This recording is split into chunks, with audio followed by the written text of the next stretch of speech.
True freedom isn't worked for, it's received. You see, there's self-help books and amount of time you can spend in the Word and prayer and counsel and inner healing sessions and all these different outlets you can go to try to achieve something. You know, people are chained up, they're in bondage because of sin, addiction, all these different things. But ultimately, true freedom comes from God. You see, these things might be vessels, they might be outlets for you, but you've been working towards something you can never achieve on your own. Ultimately, it's God who does the heart change, God who sets people free, God who changes lives. All of that comes from God. And so I want you to know today that there's breakthrough on the other side if you press in. You see, biblically, the story in the Bible talks about the woman with the issue of blood.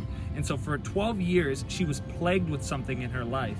After talking with friends and having private discussions, a lot of us get plagued with issues, whether it's pornography, drug addiction, loneliness, depression, all these different things that might plague us, and we might get into cycles for years, always trying to find an outlet, always trying to find an answer.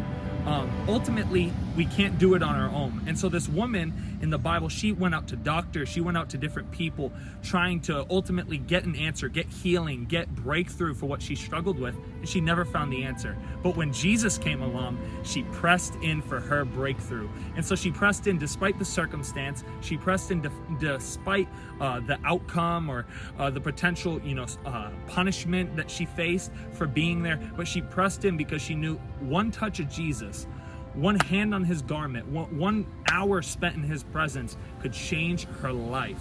And so I want you to know today that if you would press into Jesus, press into your miracle, that there's breakthrough, there's healing, there's freedom on the other side. And so God ultimately wants to set you free, and he wants to give you freedom. And so open up your hands, open up your heart, get ready to receive what God wants to do for you.